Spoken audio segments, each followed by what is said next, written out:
Welcome back to Let's Talk Business. Today's topic is an issue that has been going on through the ends of time, and I personally would like to shed light and inform young women to make this difference for themselves. So, today we will be talking about inequality in the workplace. This is due to unrealistic expectations and also unequal pay. Now, I'd like to take it back to the beginning of time. Way back when men were supposed to go out and work and women were unable to vote, unable to go to school, and unable to have a job. They were the primary caretaker, they would cook, they would clean.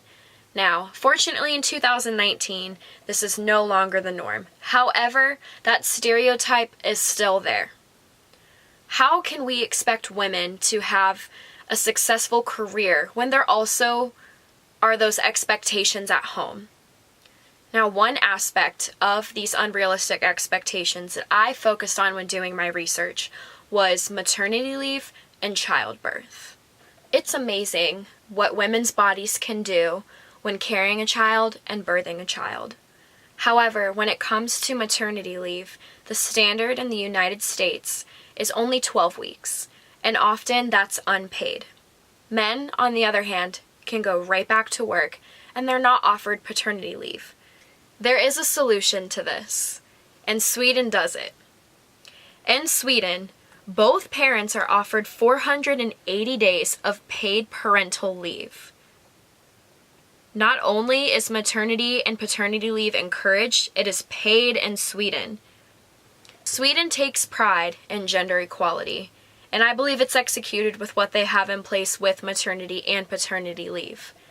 Due to these efforts, the annual Gender Gap Report, introduced by the World Economic Forum in 2006, measures equality in the areas of economics, politics, education, and health.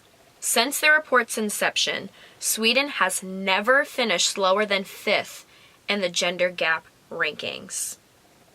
By implementing maternity and paternity leave in the United States, it could lessen the unrealistic demands of women in the workplace. The next thing that I would like to talk about is unequal pay. And this has been going on since the beginning of time, with women even being able to go to work. Currently, women only receive 80% of a man's dollar. Now, this ratio has improved over time, but it's never been 100%. No matter how you analyze it, the gender pay gap is real, persistent, and harmful to women's economic security. It is difficult for women to feel successful in their career when they're not being fully compensated. As a junior in college, I've recognized that this happens day to day. My best friend's mom works in New York City with hedge funds on Fifth Avenue. She's had the same job for 20 years, and her male counterparts who joined the company less than 5 years ago are being compensated more than she is.